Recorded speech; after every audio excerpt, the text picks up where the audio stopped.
ഓരോ ദിവസവും പുതിയ ദിവസം ഓരോ പുതിയ അനുഭവമാണ്.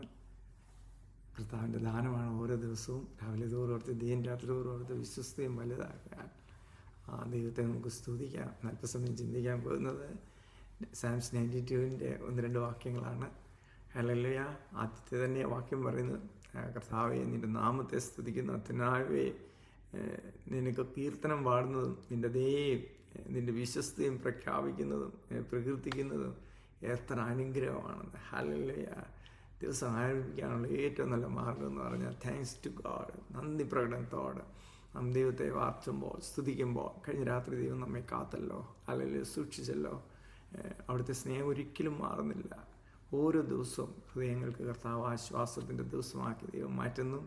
ഹല്ലേലൂയ. അവിടുത്തെ പ്രവൃത്തികൾ എത്ര വലുതാകുന്നു. ഹല്ലേലൂയ. 5-ാം വാക്യത്തിൽ പറയുന്നത്, കർത്താവേ നിൻ്റെ പ്രവൃത്തികൾ എത്ര വലുതാണ്, how great is the works. Hallelujah. ഈ മൂഢന്മാരത് ഗ്രഹിക്കുന്നില്ലെന്ന്. ഹല്ലേലൂയ. അടുത്ത വാക്യത്തിൽ പറയുന്നത്, അപ്പോഴേ ദൈവത്തിൻ്റെ പദ്ധതികൾ എൻ്റെ മക്കൾക്കുള്ളതാണ്. ഹല്ലേലൂയ. ആ ബുദ്ധിയോടെ കർത്താവിൻ്റെ പരിശുദ്ധാത്മാവുള്ള ജ്ഞാനം ഉണ്ടെങ്കിൽ മാത്രമേ നമുക്കത് മനസ്സിലാവുള്ളൂ. അതാണ് നമ്മൾ ദൈവത്തെ വാഴ്ത്തപ്പെടേണ്ടത്. ഭൂമി കറങ്ങുന്നു. ഹല്ലേലൂയ. ഓരോ ദിവസവും സൂര്യനെ കൊണ്ടുവന്ന് കർത്താവ് അതിൻ്റെ പ്രകാശം നമുക്ക് തരുന്നു. ഇതൊക്കെ എങ്ങനെ വർക്ക് ചെയ്യുന്നെന്ന് ആരെങ്കിലും ചിന്തിച്ചിട്ടുണ്ടോ? അല്ലെ, നമ്മൾ ചിന്തിക്കാൻ വേണ്ടിയാണ് ദൈവം ഇത് നമുക്ക് വേണ്ടി ആ വാക്യങ്ങളൊക്കെ എഴുതി വെച്ചിരിക്കുന്നത്. ഹല്ലേലൂയ. ദൈവത്തിൻ്റെ അത്ഭുത പ്രവൃത്തികൾ എങ്ങനെയാണ്. ഹല്ലേലൂയ. അതിൻ്റെ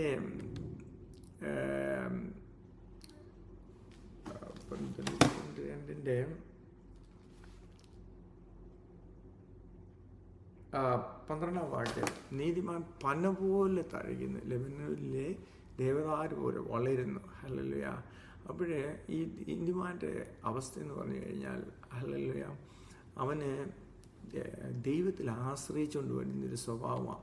അപ്പോഴേ ഈ ദേവദാരു ഇതൊക്കെയാണ് എന്നും ഗ്രീനാണ്, പച്ചയാണ്, എന്നും അത് ഫ്രഷായിട്ടിരിക്കുക എന്ന് പറഞ്ഞാൽ അത് ആറ്റിരുത്ത് നട്ടിരിക്കുന്ന വൃക്ഷം പോലെ അത് വളരുന്നത്.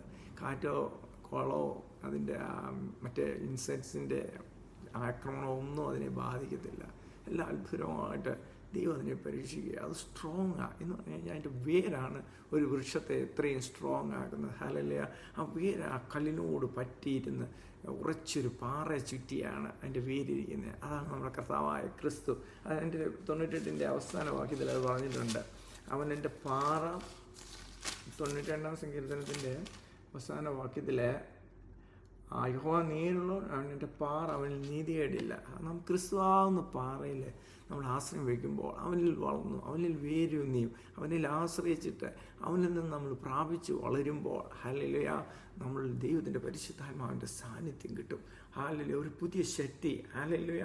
അവന്ന് പറഞ്ഞ് യഹോവയെ കാത്തിരിക്കുന്നവർ ശക്തിയെ പുതുക്കും, കഴുകന്മാരെ പോലെ ചിറകടിച്ച് ഉയരും. ഹല്ലേലൂയ. അതാണ് ദൈവത്തിൻ്റെ സാന്നിധ്യം. ആ നമ്മൾ പറഞ്ഞ 10-ാം വാക്യത്തിൽ പറയുന്നത്, അവൻ്റെ കൊമ്പിനെ കാട്ടുപോത്ത് പോലെ, എങ്ങനെയാണ് ഇരിക്കുന്നത്, എങ്കിൽ എൻ്റെ കൊമ്പ് നീ കാട്ടുപോത്തിൻ്റെ കൊമ്പ് പോലെ ഉയർത്തുന്നു, പുതിയ എണ്ണ എന്നെ തേപ്പിക്കുന്നു. എൻ്റെ കൊമ്പ് നീ കാട്ടുപോത്തിൻ്റെ കൊമ്പ് പോലെ ഉയർത്തുന്നു, പുതിയ എണ്ണ എന്നെ തേപ്പിക്കുന്നു. മീനിങ് എന്ന് പറഞ്ഞു കഴിഞ്ഞാൽ, അല്ലെങ്കിൽ നാം ദൈവത്തെ അങ്ങോട്ട് ആരാധിക്കുമ്പോൾ, സ്തുതിക്കുമ്പോൾ, നമ്മുടെ ദിവസം സ്റ്റാർട്ട് ചെയ്ത് സ്തുതിയിൽ അങ്ങോട്ട് സ്റ്റാർട്ട് ചെയ്യുമ്പോൾ, ഹല്ലേലൂയ, അഭിഷേകത്തിൻ്റെ ശക്തി അങ്ങോട്ട് വരും.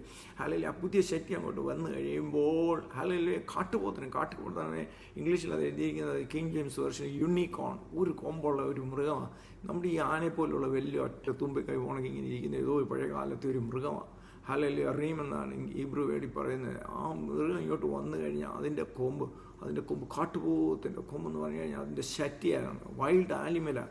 അതിൻ്റെ ശക്തി എന്ന് പറഞ്ഞാൽ അതിന് മെരുകാനൊന്നും നോക്കത്തില്ല. എന്നാൽ ദൈവത്തിൻ്റെ ആ ശക്തി ഇങ്ങോട്ട് വരുമ്പോൾ, ഹല്ലേലൂയ, ആ മൃഗത്തെക്കാളും നമുക്ക് ശക്തിയുള്ളവരായി, ഏത് പ്രതികൂലങ്ങളെയും ജയിപ്പാൻ വേണ്ട ശക്തി. ഒരു ട്രക്കോ ഒരു ജീപ്പോ ഒക്കെ ആണെങ്കിലും ഇതിനകത്ത് ഒറ്റ പൂക്കിന് ഒറ്റ ഏറം കയറി. നമുക്കറിയാം ഈ കാട്ടുപോത്തൊക്കെ നമ്മൾ ഈ കേരളത്തിൽ കൂടെ ഒക്കെ പോകുമ്പോൾ ഈ കാട്ടുപോത്തൊക്കെ വന്ന് അറ്റാക്ക് ചെയ്യുമ്പോഴേ നമ്മൾ ജീപ്പിലൊക്കെ ഇരിക്കുകയായിരിക്കും. ജീപ്പ് നമ്മളെയും അതിനെ എല്ലാം കൂടെ പൂക്കി ഒറ്റ ഏറ് വെച്ച് കൊടുക്കും. അതാണ് ഇതിൻ്റെ ശക്തി. ഹല്ലേലൂയ. അയ്യോ, കാത്തിരിക്കുന്ന ശക്തിയെ പുതുക്കും. അമ്മ ഹല്ലേലൂയ. പൗലോസ് പറയുമ്പോഴേ, എന്നെ ശക്തനാക്കുന്നവൻ മുഖാന്തരം ഞാൻ സകലത്തിനും മതിയാകുന്നു. ഹല്ലേലൂയ. പ്രതികൂലങ്ങളെ കണ്ട് ഭയപ്പെടാതെ ദൈവത്തിൻ്റെ ശക്തി അങ്ങോട്ട് പ്രാപിക്കുമ്പോൾ, in the name of Jesus, hallelujah, എല്ലാ അന്ധകാര ശക്തികളങ്ങ് ഓടിപ്പോകും. നമ്മൾ നിരാശപ്പെടുത്തുന്ന പ്രതികൂലങ്ങളെ കൊണ്ടുവന്ന സാമ്പത്തിക ബുദ്ധിമുട്ടുണ്ടാക്കുന്ന രോഗാവസ്ഥയെ കൊണ്ടിരിക്കുന്ന അന്ധകാര ശക്തികളെ യേശുവിൻ്റെ നാമത്തിൽ വിട്ടുമാറും. ഹല്ലേലൂയ. ആ ശക്തി അങ്ങോട്ട് വ്യാപരിക്കുമ്പോൾ ഹല്ലേലൂയ, ആ ദൈവത്തിൻ്റെ ശക്തി അങ്ങോട്ട് പ്രാപിക്കണമെങ്കിൽ നാം ദൈവത്തെ കാത്തിരിക്കണം. ഹല്ലേലൂയ. ഇവിടെ പറഞ്ഞിരിക്കുന്നു, നീതിമാൻ പന പോലെ തഴച്ചു വരും. ഹല്ലേലൂയ. മീനിങ് എന്ന് പറഞ്ഞു കഴിഞ്ഞാൽ അറ്റരുത്ത് നട്ടിരിക്കുന്നത് പോലെ പരിശുദ്ധാത്മാവിനെ അനുസരിച്ച് നാം ദൈവത്തെ ഒബേ ചെയ്യുമ്പോൾ, ദൈവത്തെ അനുസരിക്കുമ്പോൾ, ഹല്ലേലൂയ, വചനം പറഞ്ഞു ദൈവത്തിൻ്റെ വചനം അനുഷ്ഠിക്കുന്നവൻ ശക്തിയുള്ളവനാണ്. ഹല്ലേലൂയ. ആ ദൈവത്തിൻ്റെ ശക്തി നമ്മൾ വ്യാപരിക്കും. ഹല്ലേലൂയ. അവൻ്റെ വചനം അനുഷ്ഠിക്കുന്നവൻ ശക്തിയുള്ളവനാണ്. ആ കൊടുങ്കാറ്റിലും വെല്ലുവിളികളും ഹല്ലേലൂയ ഏത് വിഷയം യുദ്ധസമാനമായ ഏതവസ്ഥകളെയും നമുക്ക് നേരിടുവാനുള്ള ശക്തി ദൈവത്തിൻ്റെ പരിശുദ്ധാത്മാവ് നമുക്ക് തരും. ഹല്ലേലൂയ. അവനിൽ നാം ആശ്രയിച്ചിട്ട് അവനിൽ വേരൂന്നി അവൻ്റെ ശക്തിയുടെയും പുനരുത്ഥാനത്തിൻ്റെ ശക്തിയൊന്ന് നാം അനുഭവിച്ചറിയുമ്പോൾ ഹല്ലേലൂയ, ആ അഭിഷേകം, അതാണ് പറഞ്ഞാൽ പുതിയ എണ്ണ തേപ്പിക്കുന്നത്. നമ്മുടെ ജീവിതത്തിൽ നമ്മുടെ അടുത്ത നിയോഗത്തിനുള്ള അടുത്ത ഒരു പ്രോജക്റ്റ് ചെയ്യുവാൻ വേണ്ട ഒരു ശക്തി. ഹല്ലേലൂയ. ദൈവത്തിൻ്റെ ഉദ്ദേശം അതാണ്. നമ്മളെ കൊണ്ട് ഓരോ വ്യക്തി ജീവിതത്തിനും ദൈവത്തിനൊരു പ്രത്യേക ഒരു ഉദ്ദേശമുണ്ട്. അത് ചെയ്യുവാനുള്ള അഭിഷേകം, ആ പുതിയ എണ്ണ. ഓൾവേസ് ഈ രാജാക്കന്മാരെയൊക്കെ യഹൂദന്മാരൊക്കെ രാജാക്കന്മാരെയൊക്കെ അഭിഷേകം ചെയ്യുമ്പോഴേ ഒരു പുതിയ എണ്ണ കൊണ്ടാണ് അഭിഷേകം ചെയ്യുന്നത്. ഒരു പുതിയ നിയോഗം, പുതിയ പദ്ധതി. ഹല്ലേലൂയ. ഈ ദിവസങ്ങളിൽ നമുക്ക് ദൈവം ഓരോ ദിവസവും അനുഗ്രഹിക്കപ്പെട്ട ദിവസമാണ്. ആ ദൈവശക്തി നമ്മളിലേക്ക് ദൈവം തരണം. ഹല്ലേലൂയ. അതിനാണ് നാം ദൈവത്തെ അങ്ങോട്ട് കാത്തിരിക്കുന്നത്. അപ്പോൾ ആ ശക്തി അങ്ങോട്ട് പൊതുകും. കാട്ടുപോത്തിനെ പോലെ ബലം അങ്ങോട്ട് തരും. മുന്നോട്ട് പോകുവാനുള്ള ദൈവകൃപ അവിടെ പകരും. ഹല്ലേലൂയ. നമ്മൾ ഓരോ ദിവസം താങ്ക്സ് പറഞ്ഞാൽ മതി. കർത്താവേ, അതിനായി നന്ദി കർത്താവേ. ഹല്ലേലൂയ. നാം ദൈവത്തിനെ അങ്ങോട്ട് നന്ദി രേഖപ്പെടുത്തുമ്പോൾ 1 by 1 count it 1 by 1. Hallelujah. ഓരോ ദിവസവും നന്മകളെ നമ്മൾ അങ്ങോട്ട് കൗണ്ട് ചെയ്യുമ്പോൾ ഹല്ലേലൂയ അത്ഭുതങ്ങൾ നമ്മുടെ ജീവിതത്തിലോട്ട് തരും. ഹല്ലേലൂയ. അതാണ് ആ പാറ ക്രിസ്തു. അവനിൽ നീതികേടില്ല, അവൻ വിശ്വസ്തനായ ദൈവമാണ്. അത് നമ്മൾ ആദ്യത്തെ വാക്യത്തിൽ വായിച്ചത്. ഹല്ലേലൂയ. അവനെന്താണ്? അവൻ്റെ ലവിങ് കൈൻഡ്നസ് ആൻഡ് അവൻ്റെ വിശ്വസ്തത അതുകൂടെ വർണ്ണിക്കുക. നാം അങ്ങോട്ട് വർണ്ണിക്കുമ്പോൾ ഹല്ലേലൂയ, ആരാധിക്കുമ്പോൾ, സ്തുതിക്കുമ്പോൾ ഹല്ലേലൂയ, നാം അവനിൽ തന്നെ ആകുമ്പോൾ, അതാണ് ക്രിസ്തുവിൽ വേരൂന്നി അവനിൽ ഇരുന്നിട്ട് അവൻ്റെ പുനരുത്ഥാനത്തിൻ്റെ ശക്തി ഒന്ന് അനുഭവിച്ചറിയുമ്പോൾ taste and see that the lord is good. Hallelujah. അപ്പോൾ ദൈവം അവിടെ അത്ഭുതം പ്രവർത്തിക്കും. ഹബക്കൂക്ക് പറയുമ്പോഴേ അത്യുർത്ഥം സാധിക്കുകയില്ല, മുന്തിരിവള്ളിയിൽ അനുഭവം ഉണ്ടാകുകയില്ല, ഒലിവുമരത്തിൻ്റെ പ്രയത്നം നിഷ്ഫലമായി പോകും, നിലങ്ങൾ ആഹാരം വിളയിക്കുകയില്ല, ആട്ടിൻകൂട്ടം തൊഴുത്തിൽ നിന്ന് നശിച്ചു, കോശാലുകളിൽ കന്നുകാലി ഉണ്ടായിരിക്കുകയില്ല, എങ്കിലും ഞാൻ യഹോവയിൽ ആനന്ദിക്കും, എൻ്റെ രക്ഷയുടെ ദൈവത്തിൽ ഘോഷിച്ച് ഉല്ലസിക്കും.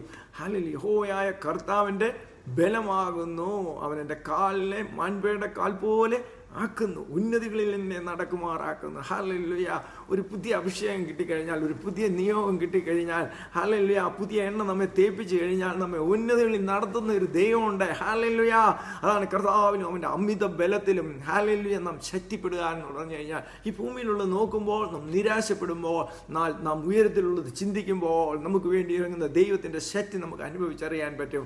ഹല്ലേലൂയ. അതാണ് പൗലോസ്, എൻ്റെ കൃപ നിനക്ക് മതി, എൻ്റെ ശക്തി ബലഹീനതയിൽ തികഞ്ഞു വരുന്നു. ഹല്ലേലൂയ. അതുകൊണ്ട് ക്രിസ്തുവിൻ്റെ ശക്തി എന്നിൽ ആവേശിക്കേണ്ടതിന് ബലഹീനതയിൽ ഞാൻ സന്തോഷത്തോടെ പ്രശംസിക്കും. ഹല്ലേലൂയ. ആ ശക്തി നൽകുന്ന ദൈവം, ഹല്ലേലൂയ, നമ്മെ ഉറപ്പിക്കുന്ന ദൈവം ഓരോ ദിവസവും നമ്മെ ബലപ്പെടുത്തട്ടെ, ശക്തീകരിക്കട്ടെ. ഹല്ലേലൂയ. ദൈവത്തിൻ്റെ വചനം നമ്മെ അതാണ് ഓർപ്പിക്കുന്നത്. ഈ മൂഢന്മാരെ പോലും നമ്മളത് വ്യാകുലമില്ലാതെ വിചാരമില്ലാതിരിക്കാതെ ദൈവത്തിൻ്റെ ശക്തി അവൻ്റെ നന്മകളെയും പുകഴ്ത്തുവാൻ ദൈവത്തിൻ്റെ പരിശുദ്ധാത്മാവ് ഈ ദിവസം നമുക്ക് കഴിയട്ടെ. ഹല്ലേലൂയ. ആ നീതിമാനെ പറ്റി നമ്മൾ പറയുമ്പോൾ ഹല്ലേലൂയ പന്ന പോലെ തഴയ്ക്കും. ഹല്ലേലൂയ. ഓൾവേസ് ഗ്രീൻ, ആ ഒരവസ്ഥ. ഹല്ലേലൂയ. അത് ദൈവത്തിൻ്റെ ആലയത്തിൽ നടുതലയായിരിക്കുന്ന ഒരവസ്ഥ. ഹല്ലേലൂയ. അതെന്ന് പറഞ്ഞു കഴിഞ്ഞാൽ വാർദ്ധക്യത്തിലും ഫലം കായ്ക്കുന്നതാണ്. ഇത് പ്രയാസങ്ങൾ വാർദ്ധക്യം വന്നോട്ടെ, ക്ഷീണം വന്നോട്ടെ, ഹല്ലേലൂയ, അവിടെ എല്ലാം നമ്മെ ബലപ്പെടുത്തുന്ന ദൈവത്തിൻ്റെ കൃപ, ആ വേദനകളിൽ എല്ലാം നമ്മളെ റീചാർജ് ചെയ്യുന്ന ഒരു ബാറ്ററി റീചാർജ് ചെയ്യുന്നത് പോലെ നമ്മളെ ജീവിതമാക്കി ഒരു ഫലപുഷ്ടമായ അവസ്ഥയിലേക്ക് നമ്മളെ നയിക്കുന്ന നമ്മുടെ ദൈവം. ഹല്ലേലൂയ. നമുക്ക് ആശ്രയിക്കാം, ആ ശക്തി പ്രാപിക്കാം, ആ വിഷയത്താൽ മുമ്പോട്ട് പോകാനുള്ള ദൈവകൃപയായിരിക്കാൻ ദൈവത്തിൻ്റെ പരിശുദ്ധാത്മാവ് നമ്മെ സഹായിക്കട്ടെ. എല്ലാവർക്കും ഒരു ദിവസം കൂടെ ആശംസിച്ചുകൊണ്ട് എൻ്റെ വാക്കുകൾ നിർത്തുന്നു. ദൈവം നമ്മെ സഹായിക്കട്ടെ.